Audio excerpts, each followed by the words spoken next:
कक्षा 12 के प्यारे विद्यार्थियों, 2025 का मॉडल पेपर ये है आपका, जो आगामी परीक्षा के लिए बहुत ही महत्वपूर्ण है। हिंदी का पेपर है ये, मॉडल पेपर है आपका, हूबहू पेपर ऐसे ही आपकी बोर्ड परीक्षा में आने वाला है। तो यूपी बोर्ड वालों के लिए बहुत ही महत्वपूर्ण वीडियो है। और आप यहाँ पे सबसे पहले समय जो दे रखा है आपका 3 घंटे 15 मिनट का है। पूर्णांक आपका 100 नंबर का होता है, जो आपको पता है। सामान्य निर्देश देखेंगे। प्रारंभ के 15 मिनट परीक्षार्थियों को प्रश्न पढ़ने के लिए निर्धारित हैं। इस प्रश्न पत्र में 2 खंड है, दोनों खंडों के सभी प्रश्नों के उत्तर देना अनिवार्य है। तो बच्चों, इसमें आपको 3 घंटा 15 मिनट का पेपर होगा और जो है 15 मिनट आप पहले पेपर को अच्छे से पढ़ लेंगे, फिर अपना पेपर करना स्टार्ट करेंगे। तो सभी लोग वीडियो को लाइक कर दीजिए और चैनल को सब्सक्राइब कर दीजिए। अगर आपने पूरा वीडियो देख लिया तो आप 95+ मार्क्स जरूर सिक्योर करेंगे हिंदी में। खंड का में क्या है? बहुविकल्पीय प्रश्न है। तो पहला प्रश्न है, निम्न में से महादेवी वर्मा की रचना है। महादेवी वर्मा की कौन सी रचना है? ऑप्शन है दीपशिखा, धूप के धान, शिलापंख चमकीले, चंद्रप्रभा। तो मैं आपको बता दूं, महादेवी वर्मा की जो रचना है वो दीपशिखा है, जो कि बहुत ही महत्वपूर्ण है। फिर अगला है, निम्नलिखित में से कहानीकार और उनके द्वारा लिखित कहानी का गलत युग्म है। तो इसमें देखिए, इंशाअल्लाह खां, हमें क्या बताना है आपको भाई? गलत युग्म बताना है। इसको जरूर ध्यान रखेंगे। इंशाअल्लाह खां रानी केत की कहानी की, तो ये क्या है? ये कि सही मिलान है। हमें अपना गलत वाला ढूंढना है। आप सही देख के टिक मत कर देना, इसको जरूर देखना। गलत या नहीं शब्द को हमेशा एग्जाम में हाईलाइट करेंगे। इंशाअल्लाह खां रानी केत की कहानी, ये सही है। रामचंद्र शुक्ल का 11 वर्ष का समय, ये भी सही है। माधव राव सप्रे एक टोकरी भर मिट्टी, ये भी सही है। शिव प्रसाद सिंह की जिंदगी और जॉक, ये गलत है। ठीक है, तो ये गलत है, ये मिलान गलत है। इसका मतलब ऑप्शन नंबर चौथा सही हो जाएगा। गा नंबर का है, डॉक्टर वासुदेव शरण अग्रवाल द्वारा लिखित निबंध संग्रह कौन सा है? तो कला और संस्कृति। दूसरा है साहित्य और श्रेय और प्रिय, विचार और वितर्क, तुलसीदास चंदन घिसें। तो भाई वासुदेव शरण अग्रवाल द्वारा लिखित निबंध संग्रह क्या है? तो कला और संस्कृति है। अगला प्रश्न है, कन्हैया लाल मिश्र प्रभाकर द्वारा लिखित संस्मरण विधा की रचना है।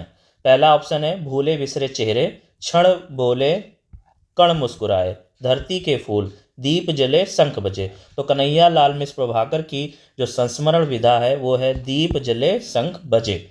अगला क्वेश्चन है, वैचारिकी शोध और बोध कृति के रचनाकार कौन है? तो ऑप्शन है डॉक्टर हजारी प्रसाद द्विवेदी, प्रोफेसर जी सुंदर रेड्डी, जैनेन्द्र कुमार, हरिशंकर परसाई। तो इस प्रश्न का सही उत्तर हो जाएगा प्रोफेसर जी सुंदर रेड्डी।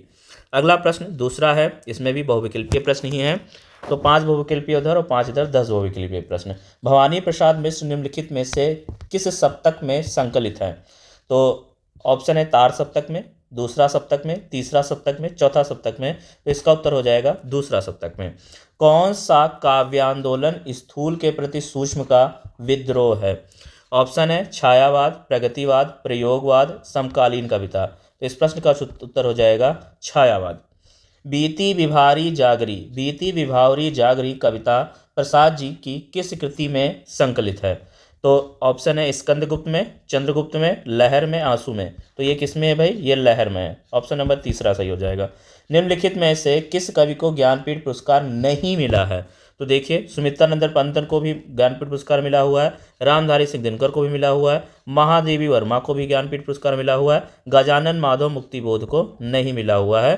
तो आपका ऑप्शन नंबर चौथा करेक्ट हो जाएगा। निम्नलिखित में कौन सी अज्ञेय की काव्य कृति नहीं है? अज्ञेय की काव्य कृति नहीं है। इंद्रधनु रौंदे हुए, ऐसा कोई घर आपने देखा है। तीसरा है कला और बूढ़ा चांद, आंगन के पार द्वार। तो अज्ञेय की काव्य कृति कौन सी नहीं है? कला और बूढ़ा चांद, कला और बूढ़ा चांद।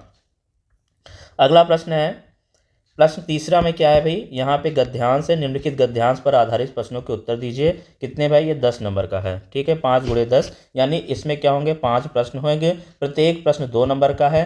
तो ये गद्यांश हो गया 10 नंबर का। तो चलिए इस गद्यांश को पढ़ते हैं और आपको मैं बताऊँगा जिस प्रकार आंसर लिखे हुए हैं हूबहू आपको आंसर ऐसे ही लिखना है।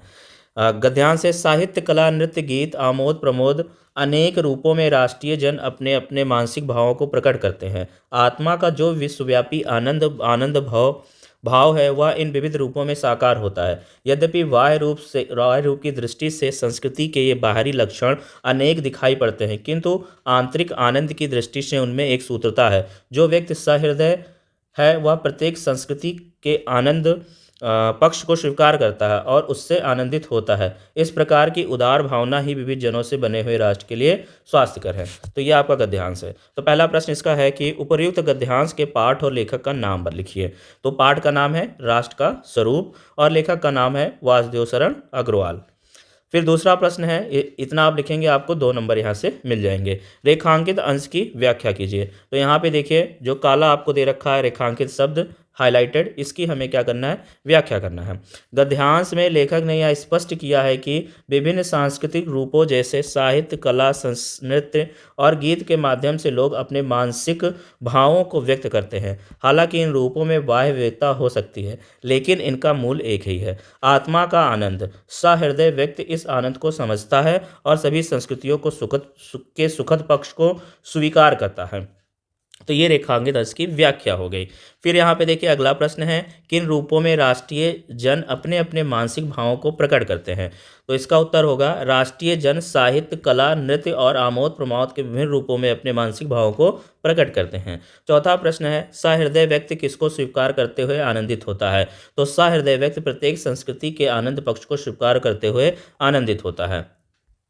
फिर यहाँ पे पांचवा प्रश्न है, प्रस्तुत पंक्तियों में लेखक ने राष्ट्र के किस स्वरूप को प्रकाश डाला है। तो लेखक ने राष्ट्र के सांस्कृतिक स्वरूप पर प्रकाश डाला है और जिसमें विविधता के बावजूद एकता और आनंद की भावना को महत्व दिया गया है।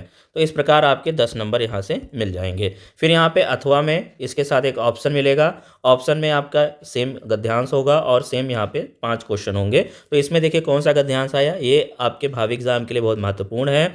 भारतीय साहित्य में और इसलिए जीवन में भी इस पुष्प का प्रवेश और निर्गम दोनों ही पवित्र नाटकीय व्यापार है। ऐसा तो कोई नहीं कह सकता है कि कालिदास के पूर्व भारतवर्ष में इस पुष्प का कोई नाम ही नहीं जानता था, परंतु कालिदास के काव्यों में यह जिस शोभा और सौकुमार्य का भार लेकर प्रवेश करता है वह पहले कहाँ था। उसे प्रवेश में नववधू के गृह प्रवेश की भांति शोभा और गरिमा और पवित्रता और सुकुमारता है। फिर एकाएक मुसलमानी सल्तनत की प्रतिष्ठा के साथ ही साथ यह मनोहर पुष्प साहित्य के सिंहासन से चुपचाप उतार दिया गया। नाम तो लोग बाद में भी लेते थे, पर उसी प्रकार जिस प्रकार बुद्ध विक्रमादित्य का अशोक को जो सम्मान कालिदास से मिला वह अपूर्व था।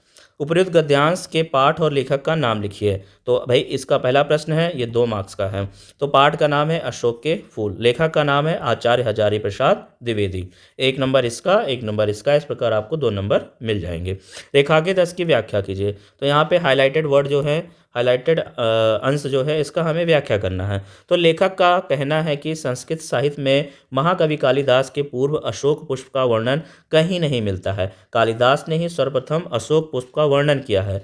जिन जिन स्थलों पर अप्रतिम सौंदर्य को साकार करने का उन्होंने प्रयास किया है, वहाँ अशोक के पुष्प का सौंदर्य प्रेरक के रूप में वर्णन किया है। कालिदास के साहित्य में अशोक पुष्प की उपस्थिति नववधू के गृह प्रवेश की भांति शोभायुक्त, गरिमामय, पावन और सुकुमारता से युक्त है।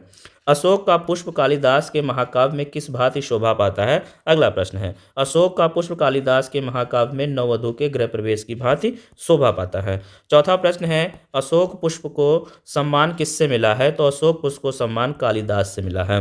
पांचवा प्रश्न है, लेखक ने किससे विचित्र नाटकीय व्यापार बताया है। तो लेखक ने भारतीय साहित्य और भारतीय जीवन में अशोक के पुष्प के प्रवेश को, निर्गम को विचित्र नाटकीय व्यापार बताया है। तो इस प्रकार आपके 5 क्वेश्चन हो जाएंगे, 5 गुणे 2 यानी यहाँ पे 10 नंबर आपको कंप्लीट मिल जाएंगे। फिर चौथा प्रश्न है, यहाँ पे क्या है भाई, पद्यांश है। इस पद्यांश यानी गद्यांश 10 नंबर का, पद्यांश 10 नंबर का। यहाँ पे भी क्या होंगे, पद्यांश होंगे। पद्यांश से रिलेटेड 5 प्रश्न होंगे, 5 गुणे 10, प्रत्येक प्रश्न 2 नंबर का है। तो क्या है भाई पद्यांश, मार्ग प्रेम को समझे हरिचंद यथार्थ होत यथा है। लाभ कछु न पुकारन में बदनाम ही होने की सारी कथा है। जानत है जिए मैरो भली विधि और उपाय सबे विरथा है। बावरे हैं ब्रज के सिगरे मोहि नाहक पूछत कौन विधा है। तो भाई यहाँ पे देखिए जो हाईलाइटेड वर्ड है, बावरे हैं ब्रज के सिगरे मोहि नाहक पूछत कौन विधा है, इसका हमें क्या करना है, अनुवाद करना, मतलब इसे हमें व्याख्या करना है। तो उपयुक्त पद्यांश, पहले पहला प्रश्न यहाँ पे यही आया है 2 मार्क्स का, क्या है? उपयुक्त पद्यांश के पाठ और रचयिता का नाम लिखिए। तो पाठ का नाम है प्रेम माधुरी, कवि का नाम है भारतेंदु हरिश्चंद्र। ठीक है। रेखांकित अंश की व्याख्या कीजिए। तो उत्तर, रेखांकित अंश की व्याख्या में गोपियाँ कह रही हैं कि मेरे वियोग प्रेम को जानते हुए ब्रज के समस्त लोग अकारण मुझसे मेरी व्यथा का कारण जानना चाहते हैं। ये रेखांकित अंश की व्याख्या हो गई, 2 मार्क्स आपको मिल गए। प्रेम की सारी कथा क्या हो, प्रेम के सारी कथा क्या होने की है? तो प्रेम की सारी कथा बदनाम होने की है, तो 2 मार्क्स यहाँ से भी मिल गए। प्रेम को पुकारने में क्या लाभ है? प्रेम को पुकारने में कोई लाभ नहीं है, क्योंकि प्रेम को पुकारने से बदनामी मिलती है और बदनामी दुख का कारण होता है। ये भी 2 मार्क्स यहाँ से मिल गए। 5वां प्रश्न है, ब्रज के सभी लोग क्या हो गए हैं? तो ब्रज के सभी लोग पागल हो गए हैं। ठीक है। तो ये आपका हो गया 5वां प्रश्न, 2 मार्क्स का।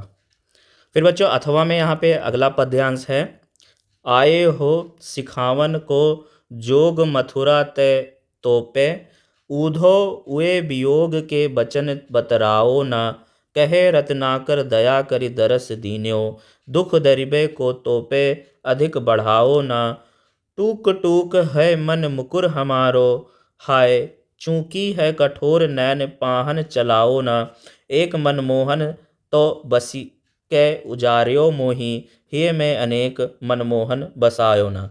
तो ये पद्यांश है बच्चों, और इसमें से ये जो आपके हाइलाइटेड वर्ड्स हैं इन्हें हमें व्याख्या करनी होगी। तो पहला प्रश्न यही है कि उपयुक्त पद्यांश के पाठ और रचयिता का नाम लिखिए, 2 मार्क्स का। तो पाठ का नाम है उदो प्रसंग, कवि का नाम है जगन्नाथ दास रत्नाकर की है।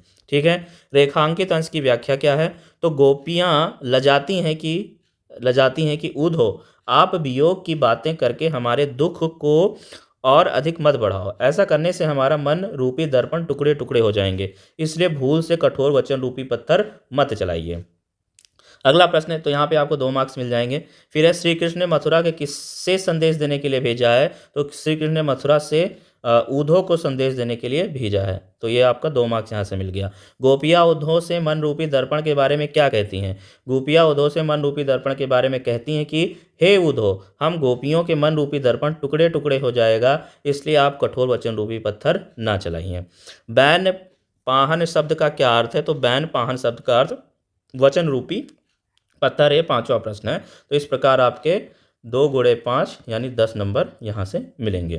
फिर 5वां प्रश्न क्या कहता है? निम्नलिखित में किसी एक लेखक का जीवन परिचय देते हुए उनकी भाषा शैली पर प्रकाश डालिए, अधिकतम सीमा 80 शब्द का होगा, 5 नंबर का है। तो भाई यहाँ पे हमें क्या है, भाषा शैली जीवन परिचय देना है और भाषा शैली पर प्रकाश डालना, अधिकतम शब्द 80 शब्द में देना, 5 नंबर का। पहला है वासुदेव शरण अग्रवाल, डॉक्टर APJ अब्दुल कलाम और हजारी प्रसाद द्विवेदी। तो ये बहुत इंपॉर्टेंट है। ठीक है। वासुदेव शरण अग्रवाल और हजारी प्रसाद द्विवेदी, ये बहुत रिपीट होती है जीवन परिचय, तो इनको याद कर लेंगे। निम्नलिखित में से किसी एक कवि का जीवन परिचय देते हुए कृतियों पर प्रकाश डालिए। तो भारतेंदु हरिश्चंद्र, जयशंकर प्रसाद, महादेव, यानी आपको 3 ऑप्शन मिलने वाला, 3 में से एक का आपका जीवन परिचय और कृतियों पर प्रकाश डालना होगा। 6वां प्रश्न है, बहादुर कहानी के आधार पर बहादुर का चरित्र चित्रण कीजिए। तो ये अधिकतम सीमा ये भी 80 शब्द का होगा, 5 नंबर का। ठीक है। उसके साथ ऑप्शन में आपको पंचलाइट कहानी अथवा बहादुर कहानी के आधार पर, ठीक है, फिर पंचलाइट अथवा खून का रिश्ता कहानी के उद्देश्य पर प्रकाश डालिए। तो यहाँ पे भी आपका ऑप्शन मिला है पंचलाइट और खून का रिश्ता के साथ। फिर है 7वां, स्वपठित खंड काव्य के आधार पर किसी एक खंड काव्य के एक प्रश्न का उत्तर लिखिए। इसमें भी आपका 80 शब्द का है। तो आपका जो भी खंड काव्य के होगा, ठीक है, स्वपठित खंड काव्य के आधार पर किसी एक खंड काव्य के प्रश्न का उत्तर लिखना होता है। ठीक है। तो रश्मिरथी खंड काव्य के आधार पर कर्ण का चरित्र चित्रण करना है, एक खंड काव्य का हमें प्रश्न लिखना होता है। ठीक है। तो आपने जो पढ़ रखी होगी उसमें से आप किसी एक का भी चुन सकते हैं। फिर रश्मिरथी खंड काव्य के तृतीय स्तर की घटना का उल्लेख करना होता है। त्यागपति खंड काव्य के आधार पर हर्षवर्धन का चरित्र चित्रांकन कीजिए। और यहाँ पे त्यागपति खंड काव्य की विशेषता देखिए, हर खंड काव्य का एक जरूर यहाँ पे ऑप्शन दे रखा है। ठीक है। श्रवण कुमार खंड काव्य के आधार पर दशरथ का चरित्र चित्रण करना है और श्रवण कुमार खंड काव्य की प्रमुख घटनाओं का उल्लेख कीजिए। ये दोनों ऑप्शन में हैं। ठीक है। इसी प्रकार मुक्ति युग, सत्य की जीत और अवलाकृत, तो यहाँ से क्वेश्चन आपका क्लियर रहता है कि हमें एक खंड काव्य का प्रश्न आएगा और उस प्रश्न का हमें उत्तर देना है। यहाँ पे आपको पता है कि खंड काव्य जो आ रहा है वो हमें 80 शब्दों में लिखना है। ठीक है। उसी आधार पे आप अपने शब्दों को व्यंग कर सकते हैं। फिर खंड खा में क्या आता है, निम्नलिखित संस्कृत गद्यांश में से कि एक का संदर्भ सहित हिंदी में अनुवाद करना होता है। तो यहाँ पे ये आपका संस्कृत में दे रखा है, ठीक है। इसका हमें अनुवाद करना है संदर्भ सहित। तो अथैका शकुनि सर्वेशा मध्यादा स ग्रहणार्थ त्रिकृत्वम हस्वायता तथा एका काका उत्थाय तिष्ठ तावत् अस्य अतिस्मनि राज्याभिषेक का काले एवं रूप मुखम कृदृश्य च कीदृश्य भविष्यति अनेन हि क्रुद्धेन अवलोकिता वयं तप्त कटाहे प्रक्षिप्ताप्तलायु तत्र तत्रयो धश्याम ईदृश्यो राजा मह्यम न रोचते इत्याह। ठीक है, तो यहाँ पे ये संस्कृत था। तो वही संदर्भ गद्यांश हमारी ये प्रस्तुत गद्यांश जो है हमारी पाठ्य पुस्तक संस्कृत के जातक कथा पाठ के उलूक जातकम खंड से अवतरित है। ठीक है, तो कहाँ भी जातक कथा पाठ के उलूक जातकम से ये लिया गया है। और यहाँ पे सिर्फ क्या करना था भाई हमें, हाँ, निम्नलिखित गद्यांश एक का संदर्भ सहित हिंदी में अनुवाद करना है। तो ये आपका इसका संदर्भ हो गया और इसका हिंदी में अनुवाद आप लोग देख लीजिएगा। ठीक है, ये इंपॉर्टेंट है। अथवा यहाँ पे ये दिया गया है, तो ये आपका संस्कृत में अनुवाद। ये मैं आपको बता दूं, प्रस्तुत गद्यांश हमारी पाठ्य पुस्तक संस्कृत के महर्षि दयानंदा नामक पाठ से ये अवतरित है। ठीक है, और मूल शंकर, अच्छा यहाँ पे देखिए इसका उत्तर दे रखा है। ठीक है, तो यहाँ पे ये संदर्भ हो गया और इसकी व्याख्या। तो व्याख्या क्या है कि मूल शंकर 17 वर्ष तक अमरता प्राप्ति के उपाय पर विचार करते हुए गांव-गांव, शहर, वन-वन, पर्वत-पर्वत घूमते रहे, किंतु अधिक संतुष्टि नहीं पा सके। अनेक विद्वानों से व्याकरण, वेदांत आदि शास्त्र तथा योग विद्या सीखी। नर्मदा नदी के तट पर पूर्णानंद सरस्वती नाम के सन्यासी से संन्यास ग्रहण कर दयानंद सरस्वती का नाम अंगीकार किया। ठीक है, तो ये इसका गद्यांश का यहाँ पे अनुवाद हो गया। निम्नलिखित संस्कृत में से किसी एक संदर्भ सहित हिंदी में अनुवाद करना है। तो भाई ये है, इसका हमें हिंदी में अनुवाद करना है। ठीक है, संस्कृत का पद्यांश है। तो प्रस्तुत श्लोक हमारी पाठ्य पुस्तक संस्कृत के ऋतुवर्णन नामक पाठ के वर्षा खंड से अवतरित है। खा वाला, ये वाला जो नीचे दे रखा है। ठीक है, इसका अनुवाद क्या है, अनेक रूप, आकृति, वर्ण और स्वर वाले मेघों की गर्जना से बहुत समय तक रुकी हुई नींद को त्याग कर जागे हुए मेढक ने जल की धारा से चोट खाकर बोल रहे हैं, अर्थात शब्द कर रहे हैं। इसके साथ अथवा ये आया है, ना चौर्यहार्यम नाचा राजहार्यम ना भ्रांत भाज्यम नाचा भारकार्य व्यय कृते वर्धते व नित्य विद्याधनम सर्वधनम प्रधानम। ठीक है, तो बहुत इंपॉर्टेंट श्लोक है ये, बिल्कुल इसको प्रिपेयर कर लीजिएगा। संदर्भ क्या है, प्रस्तुत श्लोक हमारी पाठ्य पुस्तक संस्कृत के सुभाषिति रत्नानि नामक पाठ से अवतरित है। ठीक है, निम्नलिखित दो उत्तर संस्कृत में दीजिए। निम्नलिखित में से किन्हीं दो प्रश्नों के उत्तर संस्कृत में दीजिए। मूर्खाणाम कालम कथम गच्छति, तो मूर्खाणा कालम व्यसनेन निद्रया कलहेन व गच्छति। दयानंदस्य भगिनी कथम पंचतत्व गता, दयानंदस्य भगिनी विषुचिकया पंचतत्व गता। चीन भारत यो मैत्री कदा संभूता, चीन भारत यो मैत्री श्री जवाहरलाल महोदयस्य प्रधानमंत्रित्व काले संभूता। घा है, संस्कृत साहित्यस्य अनुशीलनेन के गुणा संज्ञायन्ते, संस्कृत साहित्यस्य अनुशीलनेन दया दानम शौच्यम औदार्यम इत्यादया गुणा सजायन्ते। ठीक है, तो इन सब प्रश्नों के उत्तर हो गए। फिर यहाँ पे संयोग श्रृंगार अथवा करुण रस की परिभाषा लिखकर एक उदाहरण दीजिए। फिर रूपक अथवा अनन्वयन अलंकार की परिभाषा लिखकर एक उदाहरण दीजिए। चौपाई अथवा हरिगीतिका छंद की साधारण परिभाषा लिखिए। ठीक है, फिर है, निम्नलिखित में से किसी एक विषय पर निबंध लिखिए। तो यहाँ पे निबंध भी लिखने के लिए आया है। भविष्य के निर्माण में विद्यार्थी जीवन का महत्व, दहेज प्रथा एक अभिशाप, गोस्वामी तुलसीदास की प्रासंगिकता, देशाटन से लाभ, ग्राम विकास से मनरेगा की भूमिका। तो इन 5 में से किसी एक पर आप निबंध लिख सकते हैं। फिर है, चैनम का संधि विच्छेद है, तो चे प्लस अनम चैनम होता है, सा वाला सही हो जाएगा। निश्चला का संधि विशेष है, निच प्लस चला। ठीक है, फिर अंतर्राष्ट्रीय का संधि विच्छेद है, तो अंतः प्लस राष्ट्रीय। फिर यहाँ पे निर्विघ्नम में समास है, तो निर्विघ्नम में अव्ययीभाव समास है, सा वाला सही हो जाएगा। फिर है, दशानन में समास है, तो बहुव्रीहि समास है। फिर अपने क्षेत्र के पार्क को विकसित कराने के लिए नगर निगम के मुख्य उद्यान निरीक्षक को एक पत्र लिखना है। और उसके साथ ऑप्शन में आया, विद्यालय की वाद विवाद प्रतियोगिता में प्रथम स्थान प्राप्त करने पर अपने छोटे भाई को बधाई देते हुए एक पत्र लिखना है। इनमें से कोई एक आप चूज कर सकते हैं। 14वां प्रश्न है, निम्नलिखित में किसी एक शब्द के धातु का प्रत्यय का योग स्पष्ट कीजिए। तो गुरुत्व कृत्वा दृष्टस्य, इसमें से आपको बताना है। निम्नलिखित से किसी शब्द में प्रत्यय लिखिए, तो इसमें प्रत्यय बताना है। रेखांकित पदों में किसी एक पद में प्रयुक्त विभक्तियों संबंधित नियमित का उल्लेख कीजिए। ठीक है। तो इस प्रकार आपका यहाँ पे प्रश्न खत्म हो जाएगा। इसमें हमें क्या बताना है, विभक्ति और संबंधित नियम का उल्लेख करना है इन तीनों में। तो इस प्रकार ये आपका पूरा प्रश्न हो गया। सभी लोग बच्चों वीडियो को लाइक करेंगे, चैनल को सब्सक्राइब करेंगे। आपको इसी तरह वीडियो मिलती रहेगी। तब तक के लिए नमस्कार। जय हिंद, जय भारत।